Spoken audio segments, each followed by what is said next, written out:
हरे राम राम राम हरे। तो हिंदी में बोलेंगे, हिंदी ना प्रभु।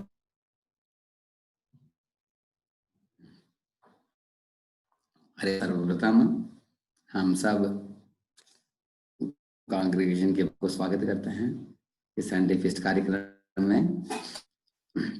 आप सब लोग अपने अपने घर में लॉकडाउन में बहुत महीने रहे हैं। अनेक लोगों से फोन भी आया कि हमें मंदिर में आने के लिए अनुमति कब मिलेगा, कब भगवान बुलाएंगे हम उधर मंदिर के लिए। तो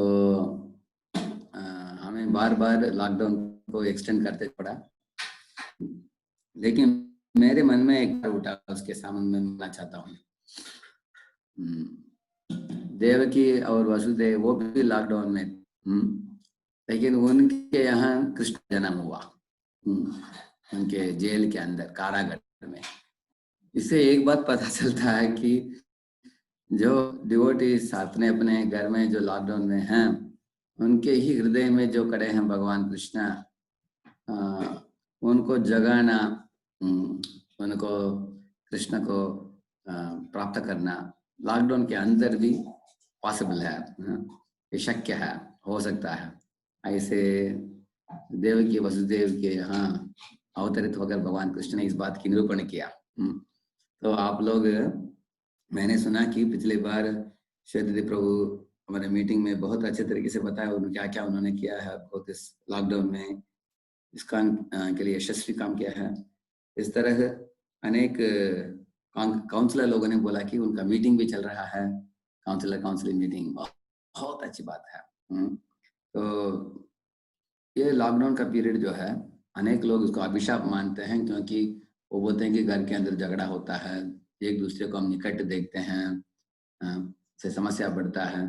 जब अपना ऑफिस जाना था, हम ऑफिस में, घर वाले घर में तो शांति से जब चलता था, अभी सब लोग एक दूसरे को देखना पड़ता है, सुबह से रात तक झगड़ा होता है।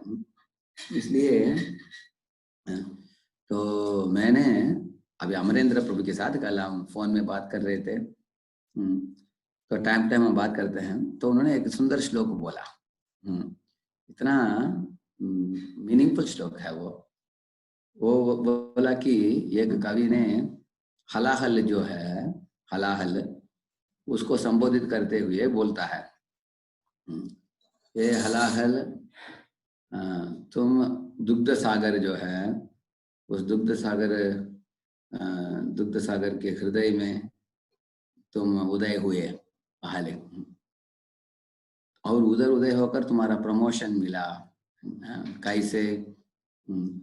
जब पूतना के वध में तुमको पूतना के स्थान में तुमको एक स्थान मिला, तो भगवान दूध, पूतना के दूध पीकर तुमको भी धन्य कराया, तुमके संपर्क में आकर। और वो बोलता है कि उसके बाद तुम्हारा और प्रमोशन मिला, किधर? जो शिव जी के कंठ में, उनको नीलकंठ नाम से पुकारा गया, और शिव जी के नाम मशहूर हो गया नीलकंठ नाम से। पहले थे तुम दुग्ध के हृदय में, बाद पूतना के स्थान में, उसके बाद शिव जी के कंठ में। और वो बोल रहा है, लेकिन कल में तुम सब कलयुग वासियों के जिह्वा में नाच रहे हो, वाद विवाद, झगड़ा और दोषारोपण इत्यादि का जो कली करने वाली जो उसको दीप बोलते हैं, इसको तुम जिह्वा में बैठकर करते हो। लेकिन जो कलयुग वासी उसी जिह्वा से भागवत को उच्चारण हैं, जो हरिनाम को जपते हैं, वो लोग, तुम जो विष हो तुम वो मुक्त हो जाएंगे, तुम उनके जिह्वा में बैठ नहीं पाओगे। ऐसे कवि बोलता है। तो ये बहुत सुंदर श्लोक है, क्योंकि हम लोग इस कलयुग की परिस्थिति में अपने अपने घर में लॉकडाउन में रहते समय हमारे जिह्वा से निकलने वाले ईश्वर है, अगर कृष्ण के गुणगान में निकले, कृष्ण की कीर्तन में निकले, कृष्ण के चिंतन में हम निकाले, तो इससे हम खुद को भी भलाई, दूसरा भलाई कर सकते हैं। नहीं तो वो ही जिह्वा से निकलने वाले बहुत कठोर कटु वचन जो है घर वालों को एक दूसरे को दुखित करेगा, उनको दूर। एक चाणक्य एक श्लोक बोलता है, दूरम दूरम निकटम बोलता है, मतलब निकट होने के बाद भी वो लोग दूर हो जाएंगे। कभी कभी दूर में रहते समय किसी को आप प्रेम करते हो तो निकट आ जाता है आपके हृदय में। इसलिए हम लोगों को मौका में निकट रहने के लिए भी ये भी एक अच्छा मौका है, सब कांग्रेगेशन भक्तों के लिए भी, ब्रह्मचारियों के लिए भी।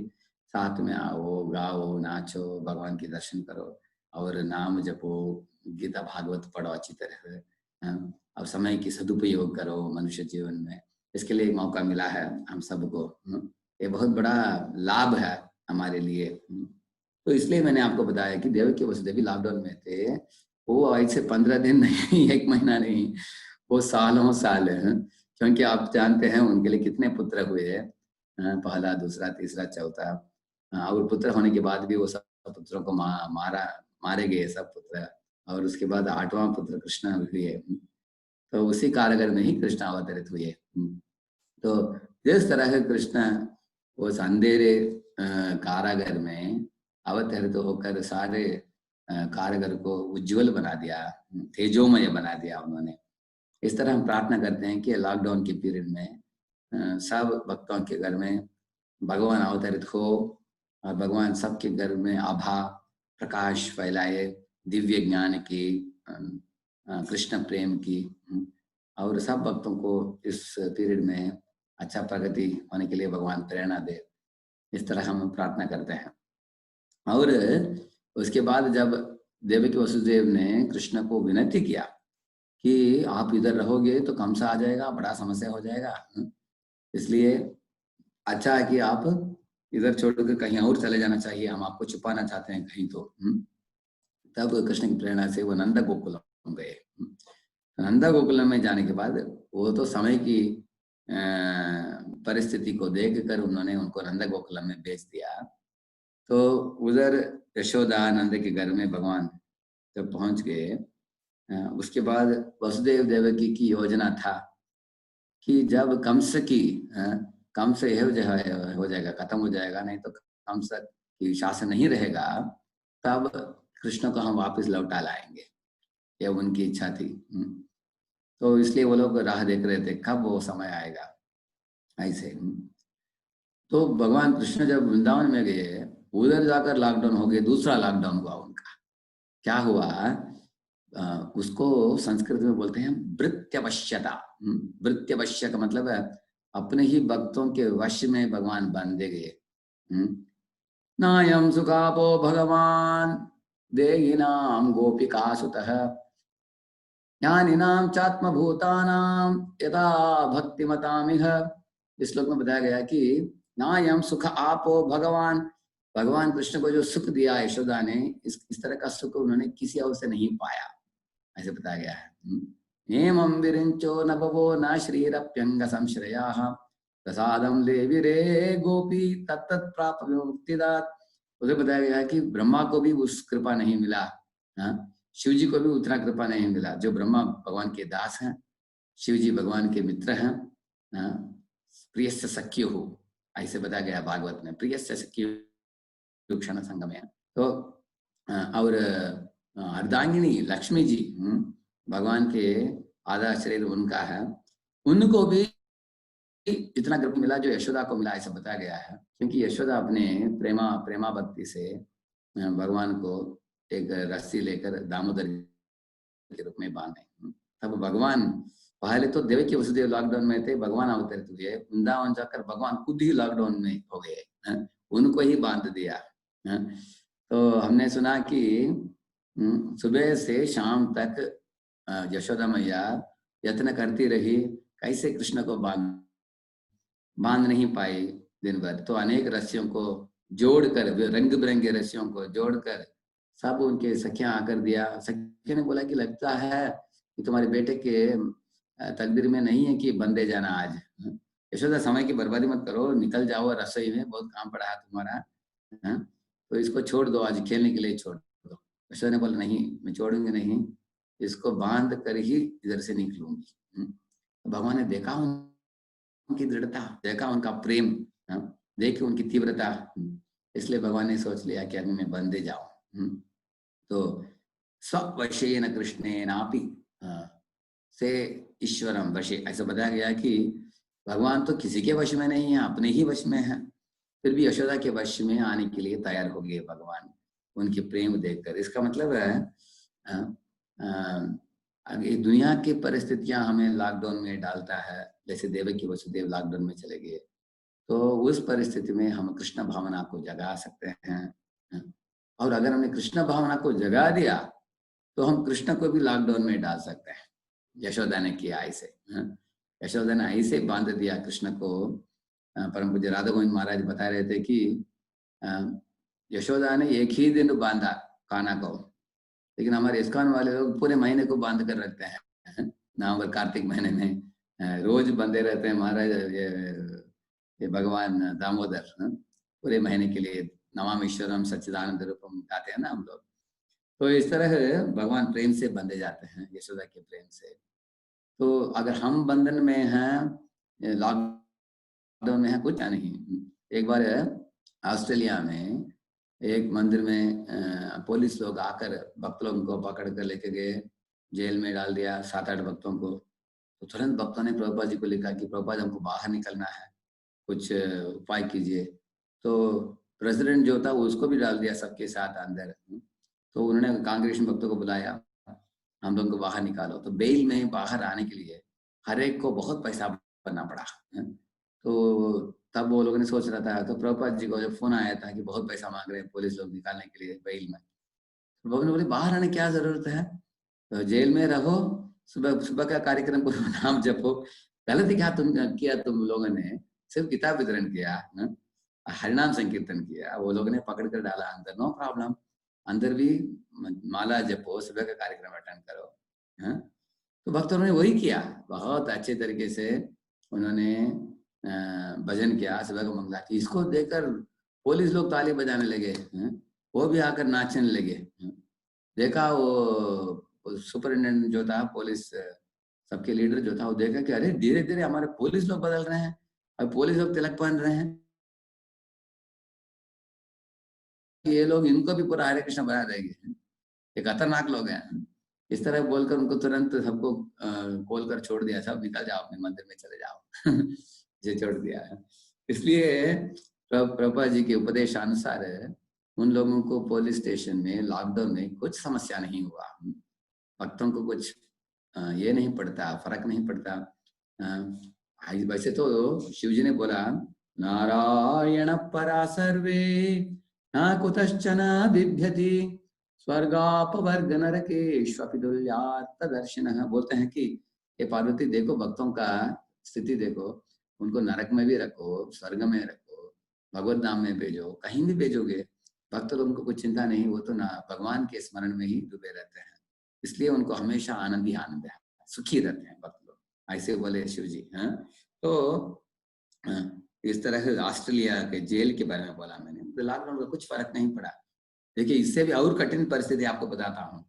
उधर रशिया में जब भक्तों को केजीबी लोगों ने पकड़ कर जेल में डाला था, उन्होंने सब छीन लिया था, माला वगैरह छीन लिया था, माला भी छीन लिया, किताबों को छीन लिया, भक्तों को अंदर जेल में डाल दिया। भक्त लोग बहुत चिंतित हुए, हम अभी नाम कैसे जपेंगे, हम अभी माला नहीं है हमारे पास, उंगली से ही जपना है, उंगली में ही जप रहे थे। लेकिन अगले दिन जब ब्रेड लाया गया उनको, ब्रेड को पानी में मिलाकर उसमें से गोला बनाया, ऐसे गोला गोला बनाकर एक सुई लेकर उसमें छिद्र बनाकर उसको धागा डालकर उधर से ब्रेड से माला बना लिया। जैसे हम चपाती का आटा जो होता है अगर आप टाइट बनाएंगे सूखने के बाद जैसे बाटी बन जाता है ना, ऐसे बाटी जैसे मणि मणि बनाकर एक माला बनाकर उसमें जपने लगे भक्त लोग। मतलब क्या है, भक्त लोगों को किसी भी परिस्थिति में डालो, है वो लोगों को कुछ चिंता नहीं, वो भक्ति में कैसे आगे बढ़ना वो ही देखेंगे वो उस परिस्थिति में।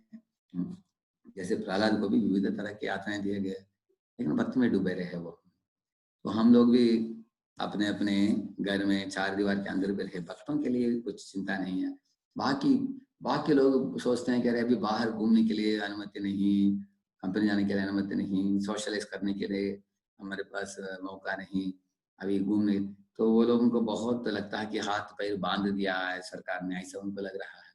लेकिन हमारे भक्तों के लिए बड़ा एडवांटेज क्या है, बैठे बैठे वो भागवत पढ़ सकते हैं, बैठे बैठे कथा श्रवण कर सकते हैं, बैठे बैठे नाम जप कर सकते हैं, घर में आल्टर है, पूजा आराधना कर सकते हैं, और हम भक्ति में और गंभीर हो सकते हैं। और मैं आज के प्रवचन में एक खास विषय में श्रीमद् भागवत से आपको वो संदेश देना चाहता हूँ, क्योंकि अभी जन्माष्टमी निकल रहा है। तो उसके पहले ये सुनना बहुत दिव्य है, भव्य है ये बात। तो भागवत में बताया गया है कि भगवान कृष्ण जब अवतरित हुए इस दुनिया में, उनके 5 विशेषताएं बताते हैं सुखदेव गोस्वामी जी। वो बोलते हैं कि ये विशेषताएं किसी में नहीं है, कहीं भी नहीं है, सिर्फ कृष्ण में है। कल मैं ऐसे एक पावर पॉइंट बनाया, उस पावर पॉइंट में कृष्ण के खास क्या क्या योग्यता है स्पेशल, अभी आपको पावर पॉइंट दिखाता हूँ, उसके बाद वो विषय के बारे में बोलना है। एक मिनट।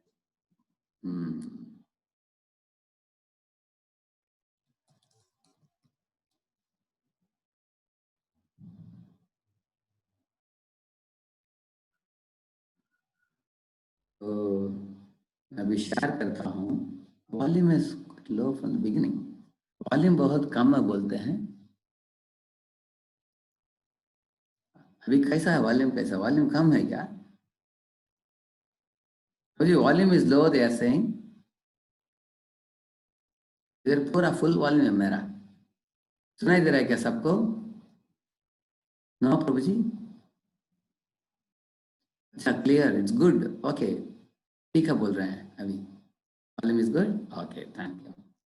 अभी मैं एक पावर पॉइंट दिखाता हूँ, अभी आपको पावर पॉइंट दिख रहा है ना? आपको वर्दी मास्टर दिख रहा है? हाँ ठीक है। तो इधर आप देख सकते हैं कृष्ण के बारे में सुंदर, कल हम चर्चा कर रहे थे, इसलिए मैंने सोचा ये दिखाएंगे आपको थोड़ा, ठीक है। तो देखिए Krishna is the best leader. तो इस तरह के कुरुक्षेत्र युद्ध भूमि में जो करोड़ों सैनिक खड़े थे, वो उधर कैसे पांडवों को मार्गदर्शन देना, नेतृत्व करना, इतने बड़े युद्ध में जैसे बड़े बड़े तिमिंगल थे, कौरव सैन्य सागर में से बताया गया है। ऐसे कौरवों के सागर सेना के सागर में जो भीष्म पितामह थे, द्रोणाचार्य थे, ऐसे लोगों को जीतना कैसे, उसके उपाय कृष्ण ने दिया पांडवों को, इसलिए is the best leader, greatest teacher. Arjun ने, उद्धव ने भगवान को अनेक प्रश्न पूछा गीता में और भागवत में, उद्धव गीता में भी और भगवत गीता में भी।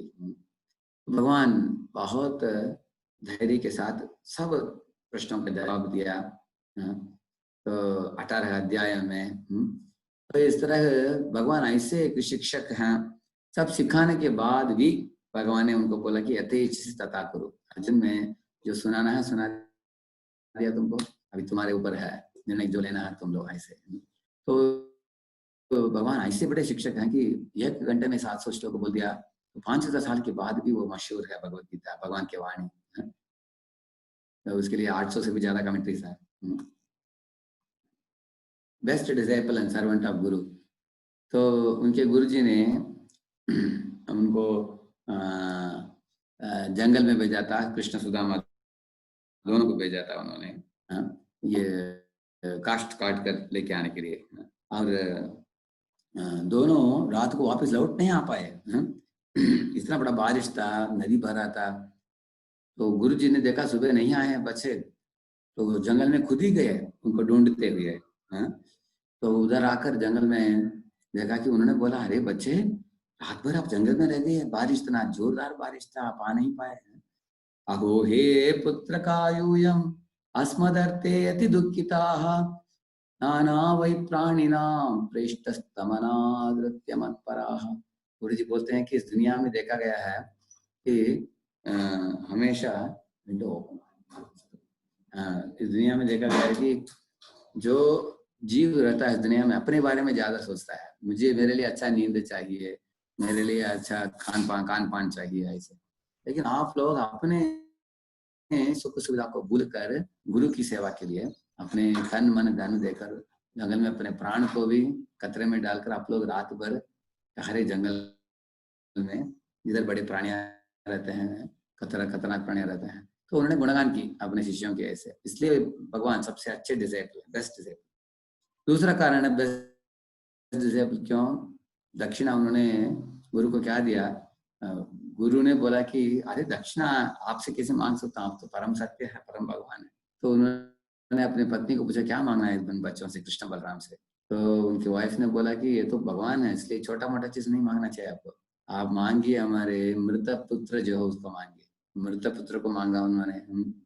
तो भगवान गए यमलोक में जाकर शंख बजाकर यमराज खुद आकर दंडवत प्रणाम किया, भगवान को पूछा कि भगवान बोलिए आदेश क्या है आपकी, हम पूर्ति करेंगे। तब भगवान उनको बोले गुरुपुत्र मिहानीतम निज कर्म निबंधनम आनयस्व महाराज मत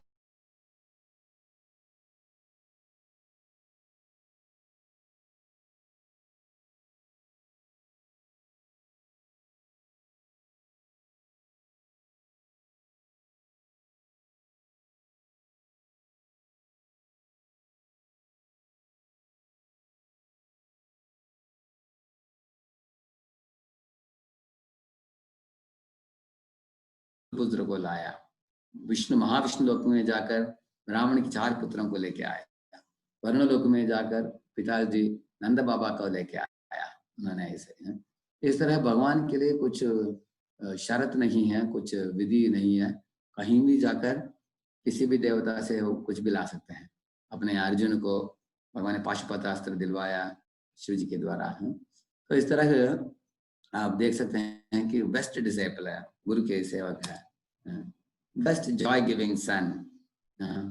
तो भगवान नटखट भी है, शरारती करने वाले होते हैं, इसके द्वारा सब गोपियों को में और माँ ईश्वरा को बहुत आनंद देते हैं। जैसे आप देखते हैं गोपियां ताली बजा रही है कृष्ण को देखकर, बहुत आनंद आ रहा है उनको। तो ये गोपियां साधारण स्त्रियां नहीं है, करोड़ों जन्मों में भक्ति सुकृति अर्जित करके अंत में उनको भगवान की इस तरह की लीलाओं में भाग लेने के लिए मौका मिला उनको। तो इस तरह वृंदावन में माँ यशोदा के गोद में बच्चे बनकर भगवान परमा आनंद प्रदान करते हैं यशोदा को। इस तरह को मोस्ट ब्रिलियंट स्टूडेंट क्यों, क्योंकि 64 दिन में उन्होंने 64 कला सीख लिया। दिन में सीखते थे, रात को अभ्यास करते थे। ऐसे कोई विद्यार्थी नहीं जो 64 दिन में 64 कला सीख सकता है। ये कला सीखने के लिए सालों साल लग जाता है। भगवान की बुद्धिमत्ता बताया गया है। बेस्ट फ्रेंड अर्जुन के निकट मित्र हैं।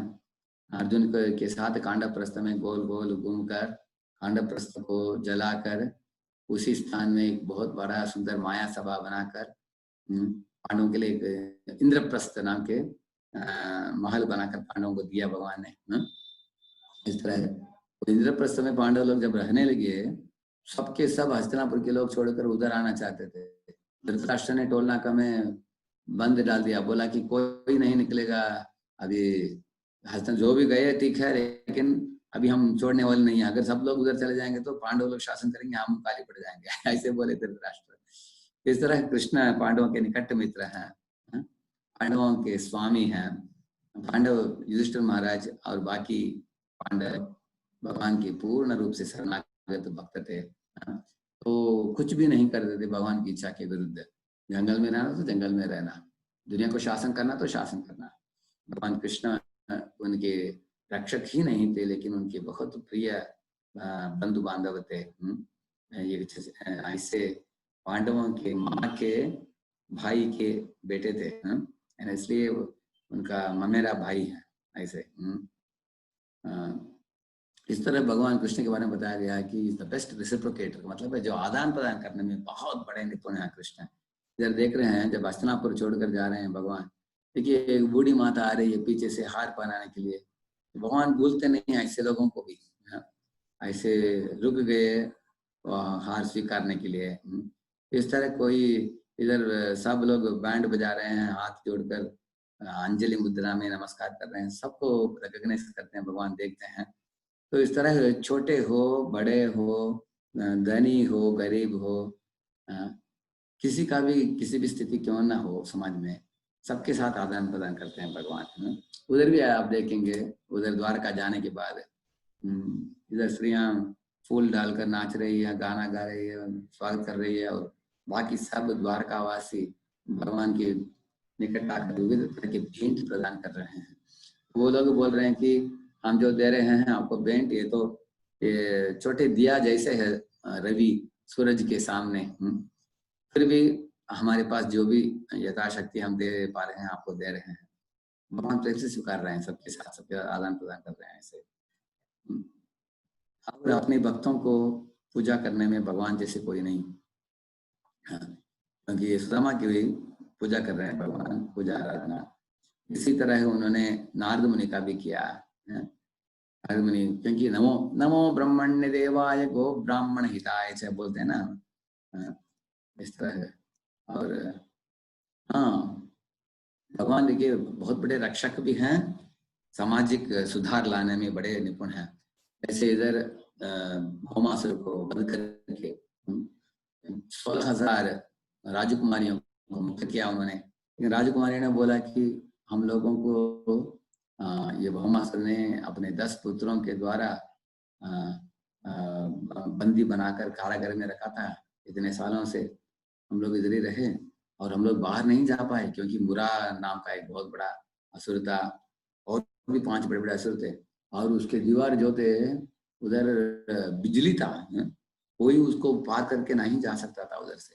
और प्राग्ज्योतिषपुर में भौमासुर के महा किला जो था उसके बाहर अंग्रेजी में मोट बोलते हैं, मतलब पानी का ये रहता था, उधर मगरमच्छ रहते थे, बड़े बड़े मोटे मनुष्यों को भी खाने वाले मगरमच्छ थे ऐसे।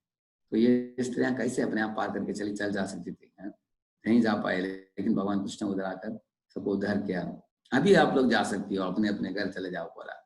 उसने हम बोले कि हम सालों साल इधर हैं, अभी माँ बाप हमको नहीं स्वीकारेंगे, दुनिया में हमारे साथ विवाह कम करेंगे, क्योंकि हम तो अस्पृश्य हो गए हैं अभी, क्योंकि भौमासुर ने हमको पकड़ कर लाया है इधर। ऐसे बोले तो भगवान ने पूछा कि आपको क्या सुझाव है, क्या करना आप लोग? वो बोले कि भगवान आप ही हमसे विवाह कर लो। तो उन्होंने तुरंत मान लिया, सबके सब स्त्रियों को विवाह करके सबको एक एक पालकी में बिठाकर अच्छा साड़ी देकर आभूषण देकर भेज दिया उन्होंने द्वारका, उधर एक एक महल दिया। तो आजकल भी सारे दुनिया के लोग आश्चर्यचकित हैं, कैसे इतने भगवान इतने राजमहलों को निर्माण करके सबको एक एक रानी को ऐसे रखा उन्होंने। इस दुनिया में हम सब लोग इच्छा करते हैं कि ऐसे एक स्वामी मिले जो हमको बहुत अच्छे से प्रेम से सब ऐश्वर्य के साथ हमको रखे। ऐसे किसी की इच्छा हो तो उनको कृष्ण के साथ विवाह करना चाहिए, वर्ण करना चाहिए। तो कृष्ण स्वामी हैं, परम पुरुष हैं, वो सब जीवों को आश्रय प्रदान करने में निपुण है। कभी कभी किसी को मन में एक विचार उठेगा कि अरे इतने रानियों को स्वीकार रखा है, क्या हमको समय दे पाएगा क्या, ऐसे मन में विचार उठेगा। लेकिन इसलिए भगवान ने क्या किया, सत्या नाम की एक नग्नचित्त की बेटी थी, उसको क्या करते समय 7 बैलों को दमन करना था। तब भगवान ने अपने आप को 7 रूप में विस्तरित किया। प्रभा जी बोलते हैं उधर भगवान 7 रूप में क्यों विस्तरित किया, सत्या को ये बताने के लिए। सत्या ऐसे मत सोचो कि मैं समय नहीं दूंगा तुमको, अगर 7 बैल है तो मैं 7 रूप में विस्तरित करूंगा, अगर 16,000 रानियां तो 16,000 रूप में विस्तरित करूंगा अपने आप को, हर एक रानी के महल में रहूंगा मैं, कभी निकलूंगा नहीं। ऐसे भगवान ने उनको आश्वासन दिया। इसी तरह हम जीवों को भी भगवान बोलते हैं कि मैं परमात्मा के रूप में आप सबके हृदय में विराजमान हूँगा। मेरे गुरु महाराज बोलते थे कि every one of you has a private परमात्मा, हमारे साथ एक एक परमात्मा है। तो इसलिए हमको भगवान के पास क्या आदान प्रदान मिलेगा कि नहीं, हमें चिंता करने की जरूरत नहीं, भगवान हमेशा हमारे साथ में है। और भगवान सबसे बेस्ट हस्बैंड है।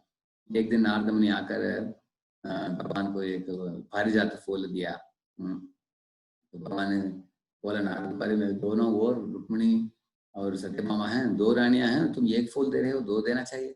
नारद मुनि बोले एक ही मिला मुझे, क्या करूं, ये तो साल में एक बार आता है पारिजात फूल, इसलिए मैं आपके लिए एक ही लाया। तो नारद मुनि ने पूछा किसको दिया जाए, तो नारद मुनि बोले वो यहाँ मेरा समस्या नहीं, वो आपका समस्या है, आप पति हैं, आप निर्णय लीजिए। तब भगवान ने दोनों को देखा, रुक्मिणी को दे दिया।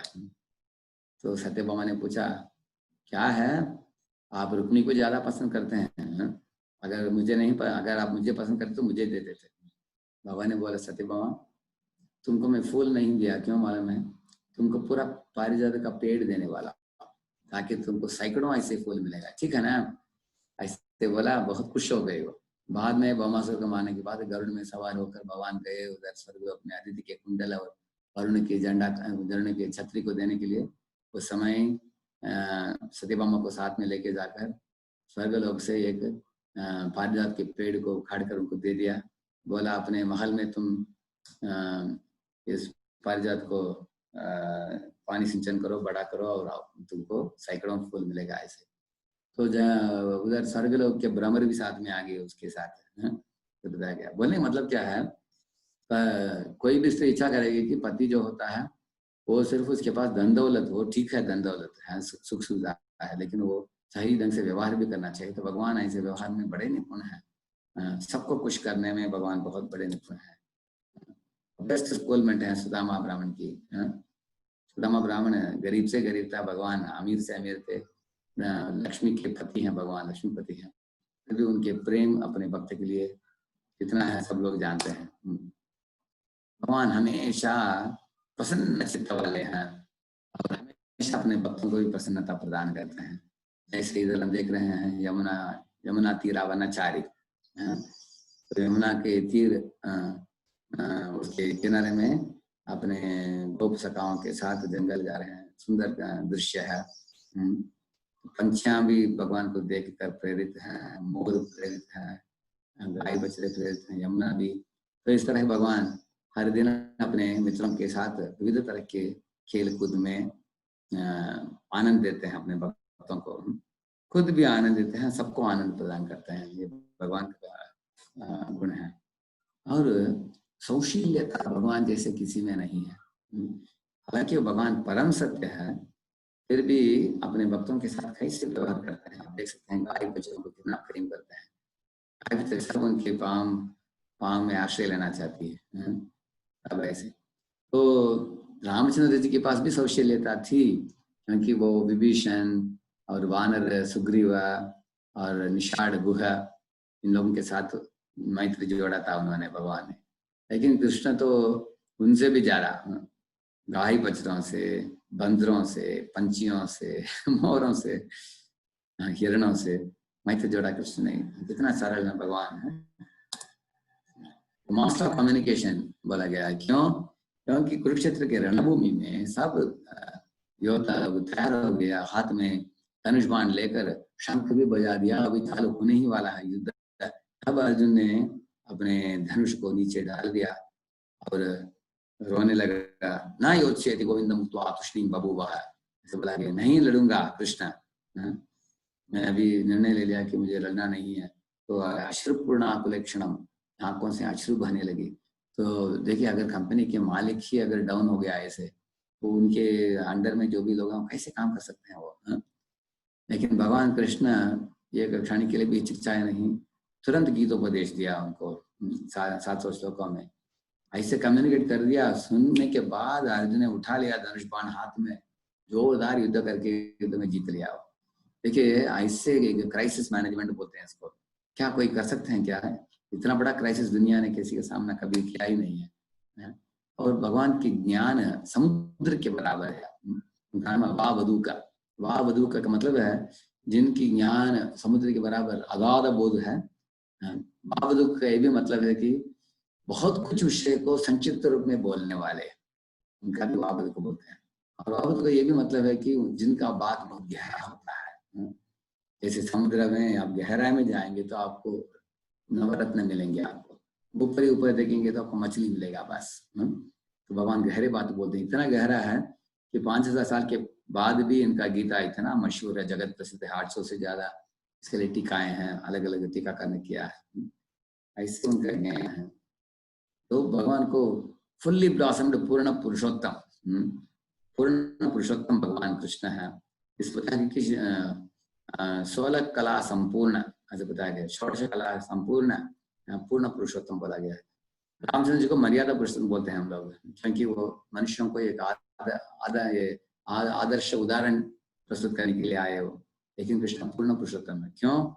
क्योंकि वो गोपाल ग्वाला बने हैं, वो अर्जुन के गुरु बने हैं, एक आदर्श विद्यार्थी बने हैं संदीपानि मुनि के आश्रम में, एक बहुत बड़े राजा बने द्वारकाधीश ऐसे, और ऐसे अनेक रानियों की संरक्षक बने, ऐसे एक आदर्श मित्र बने सुदामा की, और ये बड़े दार्शनिक बने, गीता, उद्धव गीता और भगवत गीता इत्यादि देकर, और एक पार्थसारथी बने अपने मित्र को अपने प्रेम प्रकट करने के लिए। और उन्होंने नारद मुनि को भी उन्होंने ही सिखाया था कैसे वीणा बजाने का। इस तरह अखिल कला का गुरु है, अखिल कला नर्त गुरु ऐसे बताया गया है। तो भगवान जब नाच रहे थे कालिया के ऊपर, उधर बताया गया कि अखिल कला गुरु, सब तरह के कलाओं के गुरु हैं भगवान कृष्ण।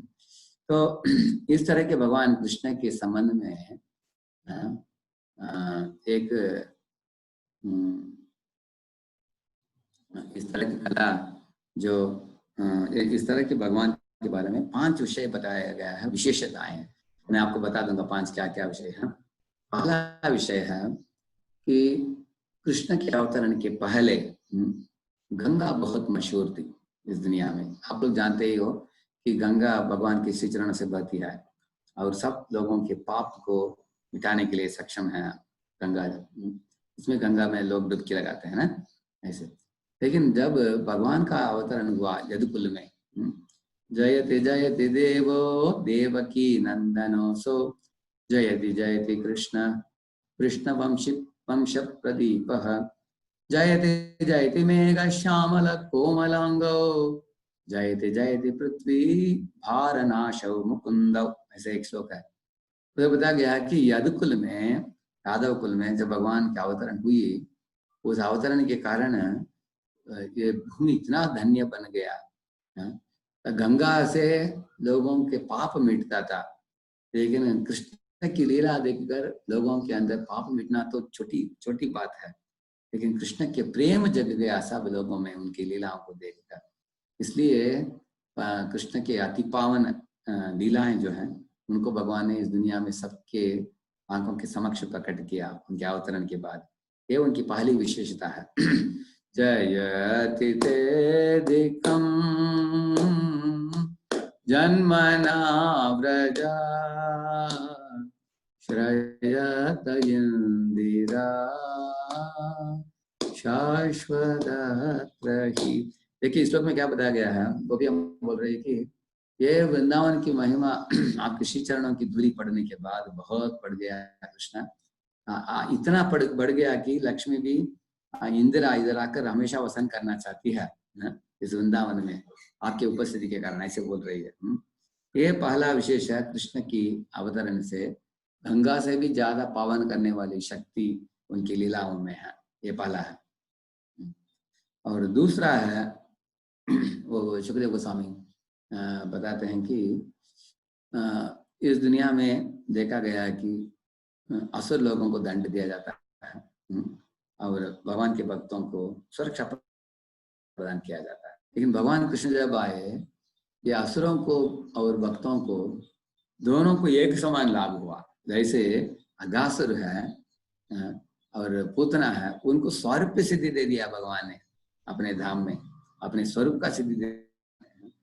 साधारणतः विष्णु जब मारते हैं किसी को, असुरों को, वो ब्रह्म ज्योति में जाकर लीन होते हैं वो लोग, उसके बाद पतन होता है उनका। लेकिन कृष्ण ने उनको स्वरूप ही प्रदान कर दिया। कंस जैसे लोग जो चाहते नहीं थे लीला में जुड़ने के लिए, उनको ब्रह्म ज्योति प्रदान किया।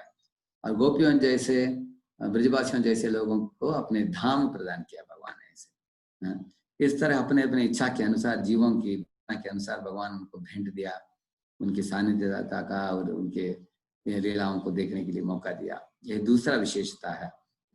कुछ कुछ असुर लोग शुद्ध होकर उनके धाम में भी प्रकट करने के लिए भगवान ने मौका दिया। जैसे कालिया शुद्ध हो गया, इसलिए भगवान ने उनको अपना पार्षद बना लिया। ऐसे अघासुर, उसको भी भगवान अपने धाम में ले लिया, पूतना को भी अपने धाम में ले लिया। ये बहुत अद्भुत बात है, क्योंकि ऐसे अनक्वालिफाइड अयोग्य असुरों को भी शुद्ध करके भगवान ने अपने धाम में ले लिया। ये उनकी बड़ा विशेषता है। और तीसरा विशेषता है कि आप देखेंगे लक्ष्मी जी जो है उनके दो स्थान होते हैं। एक है भगवान विष्णु की श्री चरण, जब उधर बैठकर अनंत शेष में बैठकर भगवान विष्णु के पाद समाधान करती है, कभी छोड़ती नहीं, हमेशा उनके पाद समाधान करने में बहुत आनंद में रहती है। लेकिन भौतिक दुनिया में जब लक्ष्मी आती है वो एक पॉकेट से दूसरे पॉकेट में कूद मारती रहती है, उनका नाम है चंचला बोलते हैं उनको। लेकिन जब कृष्णा आप पहुंचे इस दुनिया में अवतरित हुए, तब लक्ष्मी जो सदा नारायण के इसी चरण में विराजमान है, वो भी गोपियों के पास जाकर याचना करने लगी, हाथ जोड़कर बिल्कुल उनमें, ये गोपियां मुझे एक ब्रजवासी बना लो आप लोग। इस तरह वैकुंठ की रानी लक्ष्मी गोपियों को याचना कर रही है कि आप मुझे अपने झुंड में ले लो, मुझे भी आप जैसे कृष्ण के साथ नाचना है, हमको भी रास क्रीड़ा में ज्वाइन करना है, क्योंकि वो नारायण हमेशा गंभीर रहते हैं। तो कृष्ण बड़े शरारती हैं, नटखटी हैं और नाचते हैं, गाते हैं। तो वो अपने पति नारायण जो कृष्ण के रूप में जब आते हैं, कृष्ण की लीला से लक्ष्मी जी भी प्रेरित होकर बैठकर तपस्या करती है। अन्यथा लक्ष्मी हमेशा ऐसे हाथ रखकर अपने हाथ से हमेशा क्या देती है, सोने के सिक्के देती रहती है कि नहीं। लेकिन अभी जब कृष्ण अवतरित होते हैं वो ऐसे बैठते हैं बिल्व वन में, हाथ जोड़कर। कुछ बच्चे लोग उधर जाकर दिसंबर महीने में खिचड़ी खिलाते हैं लक्ष्मी को, तो याचना करते हैं मुझे भी आप लोग अपने संग में ले लो करके। ये विशेषता है तीसरा। और चौथा विशेषता है कि एक बार पार्वती ने पूछा शिव जी को, अपने पति को पूछा कि ये ब्राह्मण लोग बैठकर जो विष्णु सहस्रनाम करते हैं वो तो बहुत लंबा चौड़ा दिखता है, कभी कभी 1 घंटा हो जाता है करने के लिए, इसको संक्षिप्त रूप में मुझे दे सकते हैं क्या आप? पार्वत्युवाच नोपायेन लघुना विष्णोर्नाम सहस्रकम् पठितै पंडितैर्नित्यं नित्यं श्रोतुमिच्छामि अहं प्रभो, ऐसे पूछा उन्होंने। इसको पंडित लोग जो बोलते हैं उसको संक्षिप्त रूप में बताइए ना, ऐसे पूछा। तो तब शिव जी बोलते हैं ईश्वर उवाच श्री राम राम रामेति रमे रामे मनोरमे सहस्रनाम तत्तुल्यम राम नाम वरानने, ऐसे बोला उन्होंने। देखो देवी, श्री राम जय जय राम, ऐसे 3 बार राम का नाम लो, तुम्हारा ये विष्णु सहस्रनाम पूरा हो जाएगा। ये राम की नाम का महत्वता है, ऐसे बताते हैं। लेकिन बृहदारण्यक पुराण में बताया गया है, अगर कृष्ण का नाम 1 बार उच्चारण कर दिया आपने, कृष्णा बोल दिया आपने, वो राम का नाम 3 बार लेने के बराबर है, और वो 1 बार विष्णु सहस्रनाम बोलने के बराबर है, ऐसे बताया है उधर। तो कृष्ण जब अवतरित होते हैं, इसलिए कृष्ण का नाम पुकार कर लोगों का भक्ति सुकृति पुण्य कोटि कोटि पुण्य आसानी से जुड़ जाता है। इसका मूल कारण क्या है? कृष्ण जैसे वृंदावन में अपने भक्तों के साथ जिस तरह लीला करते हैं, वैकुंठ में नारायण जो लीला करते हैं, दोनों में बड़ा फर्क है। वैकुंठ में ऐश्वर्य भाव है, इसलिए विधि थोड़ा ज्यादा है, लेकिन वृंदावन में भगवान कृष्ण के निकट जो पहुंच गए, पहुंचना मुश्किल है लेकिन पहुंच गए कोई, तो एक ही कृष्ण नाम लेने से पूरा शास्त्र नाम बोलने के बराबर है। तो ये एक विशेषता है चौथा। और 5वां लास्ट विशेषता क्या है? शास्त्रों में बताया गया है कि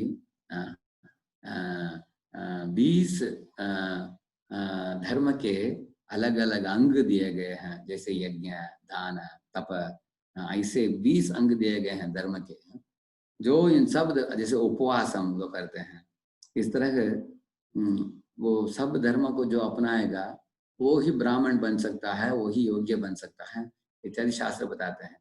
लेकिन जब कृष्ण अवतरित हुए, कृष्ण ने बोल दिया सर्वधर्मान परित्यज्य, तुमको ये 20 तरह का धर्म नहीं करना है, फिर क्या करना है? माम एकम शरणम व्रज, बोलते हैं सिर्फ मेरे शरण में आ जाओ अर्जुन, बस, बाकी कुछ नहीं करना है। नहीं, अहम त्वाम सर्व पापेभ्यो मोक्षयिष्यामि मा शुचः, मैं तुम्हारे सब पाप कर्म के बोझ को मिटा दूंगा, मैं तुमको वचन देता हूँ।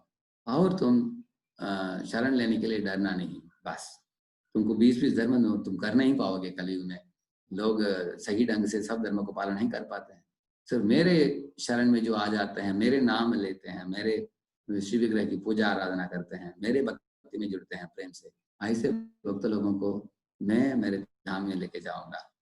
आपको एक छोटा श्लोक दिखाता हूँ। ये वराह पुराण में एक श्लोक है। आप लोग बहुत आश्चर्यचकित हो जाएंगे इसको देखकर। ऐसे सुंदर श्लोक है। इधर देखिए, एक मिनट है, तो ये करता हूँ, शेयर करता हूँ उसको। अरे बोल, ये मुझे शेयर करना है। Your disabled screen sharing. हाँ, 1 minute, I'll just show the श्लोक here. करेक्ट, लोग देख सकते हैं, ये श्लोक है। इधर बताते हैं, सॉरी, इधर बताते हैं कि ये वराह पुराण में श्लोक है। इधर बताते हैं कि यदि वातादि दोषेण मद्भक्तो मां न च स्मरेत् अहम स्मरामि मद्भक्तः नयामि परमां गतिम।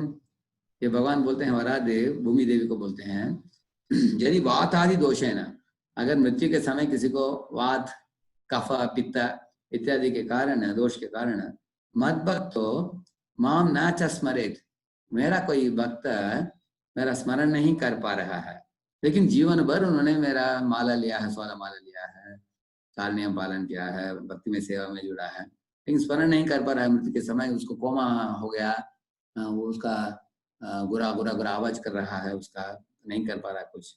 अहम स्मरामि मद्भक्त है, मैं मेरे भक्त का स्मरण करूंगा, नयामि परमां गतिम, मैं उसको मेरे धाम में लेके जाऊंगा। ऐसे भगवान वचन देते हैं ऐसे। ये तीसरा चरम श्लोक है। पहला चरम श्लोक अभी सुनाया मैंने, सर्वधर्मान् परित्यज्य। दूसरा चरम श्लोक है, रामायण में आता है ना, सकृदेव्य प्रपन्नोऽयं तवास्मीति याचते, वो दूसरा है। और तीसरा श्लोक यह है जो वराह पुराण में भगवान बताते हैं। तो ये 5वां विशेषता है। भगवान बोलते हैं, मेरे शरण में जो भक्त आता है, ये भगवान मैं आपका बन चुका हूँ, आप मुझे एक निमित्त बनाओ अपने इसमें। अभी जन्माष्टमी आ रहा है, अभी भक्त लोग बताएंगे आपको कैसे जन्माष्टमी से आप लोग जुड़ सकते हैं लॉकडाउन पीरियड में, घर में बैठे बैठे। तो हम लोग यथाशक्ति, यथामति, यथा बुद्धि हम लोग भगवान की सेवा में जुड़ना चाहिए। और इस तरह 5 विशेषताएं जो मैंने बोला, ये विशेषताएं किसके हैं? ये तो हमारे कृष्ण के ही हैं, ये सब विशेषताएं जो हमारे पूजनीय भगवान हैं, प्रातः स्मरणीय हैं, जो परम पुरुष हैं,